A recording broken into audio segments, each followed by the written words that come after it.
and meeting people because we're all one. And that was one of Wernher von Braun's messages, and all of these people that I met's messages. So now I'm going to take you into the document. It's a treaty.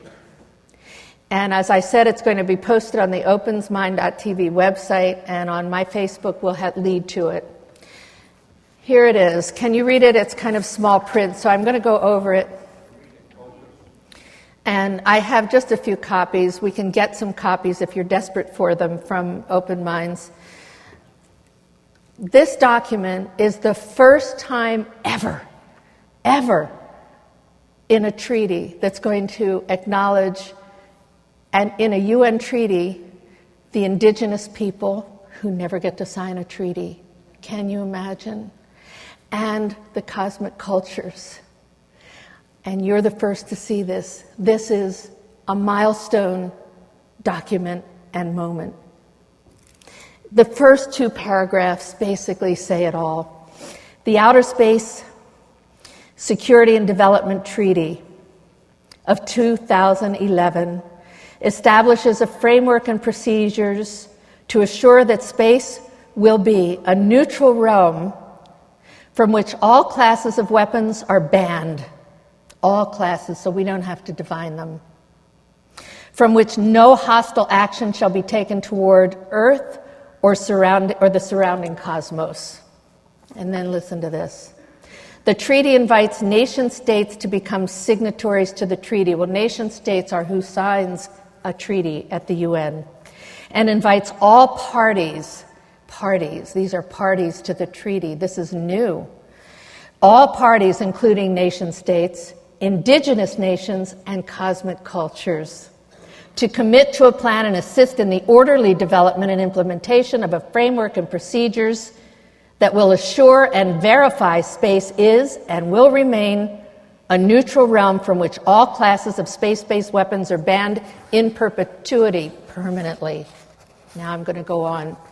These are the agreements I'm going to just quickly go over for you that the parties to the treaty agree to, and that includes the indigenous nations and the cosmic cultures. And I know some of you are thinking, well, what about the evil aliens, the evil cosmic cultures, the evil extraterrestrials, whatever you divide them into and call them? Before I go on with this, I'm going to tell you something else that I've only gone public with to MUFON, whom I thank too for supporting me and helping to get me here too, MUFON Phoenix.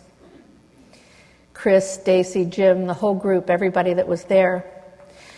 I went public, and in that group, I thought 30 people would show up, and about 100 did, and I told them my story, and I want to share this with you quickly. I am an experiencer. I hid this for so many years. Thanks to Stephen Greer, who protected a lot of us, I didn't go public with it at the Disclosure Project. God, I'm breaking out in a sweat. This was the most extraordinary moment in my life when I had another man in the room, Dr. Robert Zanger, a famous, well-known therapist, who had come to visit me in Phoenix at a conference of the People's Network, actually, because I made him come and talk to me there. I didn't want to meet with him in my house because he seemed so obsessed with this idea about UFOs. And he was in the room with me when a line of ETs came in through the wall. One came forward between us and had a whole conversation for about an hour and a half. And I was told that he would remember some of it, I would remember all of it, and it's all coming back. It has stayed in my mind all this time. It was just before the Disclosure Project took place. And again, because I haven't read any books, I went to my first meeting with Barbara Lamb and her group the first night we were here, so I was in a room with 50 experiencers. Wow, what an experience that was. And I was told I have another message to give. So I get this assignment from all these different people I've mentioned, but this one is so profound. And it's been confirmed now that this is true. None of them are hostile now. Everything is in control in the universe. In fact, in the last couple of years, I've now heard that these experiments are not going on, that were either interpreted or in fact painful in many different ways, because I was told in my experience by this being that yes, we did these experiments, we're sorry we hurt people, and look what you do to other animals in your experimenting. And they were trying to find out who we were the way it was explained to me. Some are the Durga holding the light in peace, others are here killing each other and even eating each other. This is the language that was used for me. They can use the word God or anything that relates in religion, but it's all a spiritual message. In fact, all of these people that I worked with had a spiritual message, that's what this whole event is about. It's a spiritual message. It's not about technology. It's not about politics. It's not about economics. It's about raising our consciousness to a higher frequency where we really all get that the grid is about love. It's about love. It's a grid.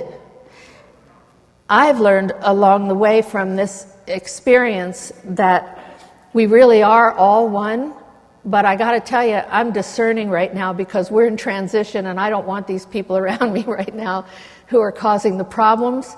On the other hand, if they're not hurting me specifically, I will address anybody because we have to get this message out that none of them are hostile. It's been repeated to me over and over in visits. It's changed. They too have evolved like we are. They're at a higher frequency. They know that some people won't believe it. That's okay. Let's find the people who do. And it doesn't matter for the sake of this treaty.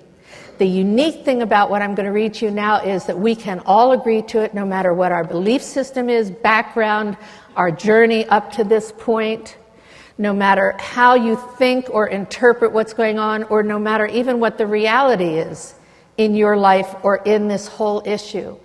What I'm going to present to you now, I hope you can hear this, that you'll take a journey a step further with me. I've had to push myself up into it too, because this has been written by some amazing people that fit the time of where we are in this room, which is why I came to present this. So I'm going to go on now with just the agreements to start with the actual agreements that these parties will agree to.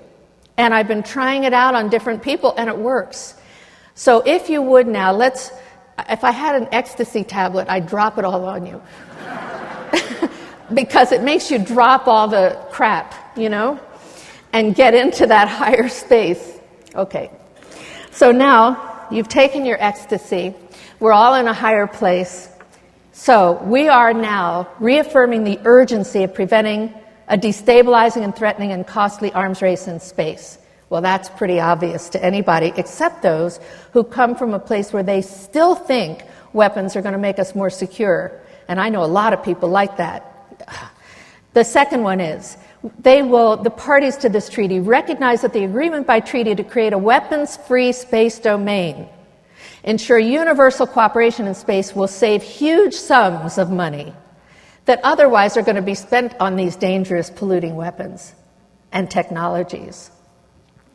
They recognize that the elimination of space-based weapons is more easily accomplished with an agreement before further investment is taking place. In fact, there are billions of dollars. Do you know the R&D program of space-based weapons, although it will be denied like a lot of what you hear, this is the largest research and development program in recorded history mandated to weaponize space. And they'll say, oh no, it's only about ground-based weapons. Okay, so this is before any further investment. It's just easier, obviously, to eliminate the space-based weapons program. This confirms that it's the obligation of all state leaders to ban all space-based weapons, including the intention to weaponize space. Or that includes any celestial body or the moon or any space-based technology anywhere in space. We're talking now about in space. And at the end of this, you'll hear this is not about the ground-based systems. Yes, we want to get rid of polluting, dangerous weapons, technologies on the planet, but we need to start someplace where you and I can finally be successful at doing something that there's no debate over. We can all agree to one thing. If we can, we've got it.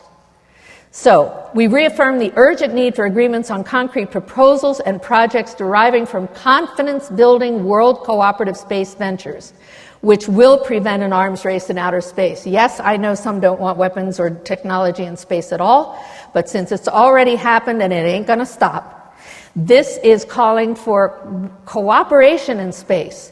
Cooperation in space is what's going on right now, but it's about to flip if we don't jump in and stop this and call for cooperative ventures in outer space. And that will be confidence-building measures as people work in space, the astronauts and cosmonauts, the very first ones I met who met in space. There's a picture NASA had of their heads upside down, 2 of them. They said they absolutely cannot fight in space. It's too funny that they're even there. Like, it's funny that I'm even here to me, but they cannot fight in space, but they will if we let them get away with this one. Next, recognize the information and data gained from cooperative space exploration and development will provide unlimited benefits and opportunities to all humankind in areas of health.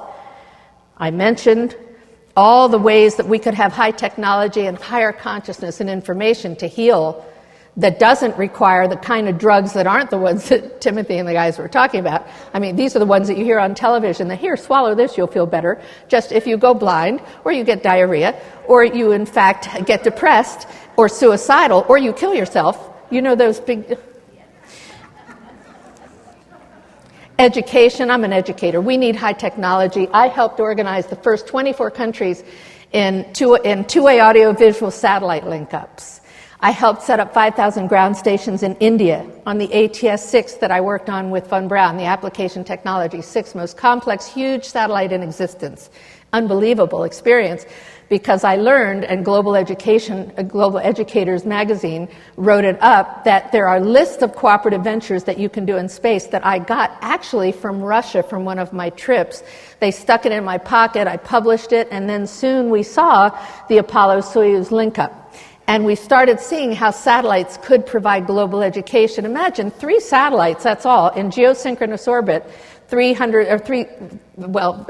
miles and miles above the Earth in geosynchronous orbit. 3 of them provide the footprint to the world. And we could have global education. We could share, respect each other's cultures, learn about each other via satellite, not classify all this information. To me, as an educator, there's so much that we can do. Thankfully, we've now got, and the children know how to do it, Facebook and all the other social networking technologies and computers where I worked with Peace Child and we had to send videos to each other. Now you can do it on the computer if any of you are doing things like that. It's the most amazing thing for homeschooling, for education in general, and we need that. The economy, my gosh, we keep hearing about stimulating the economy. Have you noticed with all the problems you hear about the economy, we are not hearing about cutting the war budget. And if they do start to cut the war budget, it's something that we either finished working on already or we don't need anymore because they've got something new and better. So here we're talking about stimulating the economy. Imagine the Apollo. Von Braun told me how many people, thousands of people worked on just the Apollo program, but now the world is in space. I spoke at the International Astronautical Federation Congress years ago, and it was about the economic benefits of what's going on in space. And now we can stimulate the economy no longer with the war machine. Listen, we're going into space whether we like it or not. If we create a huge space program and we include what we've learned and we're learning and will learn when our friends, our visitors come in and we invite them for real, where they know they're going to be safe and not shot down. Will somebody please tell me where the landing pads are being built?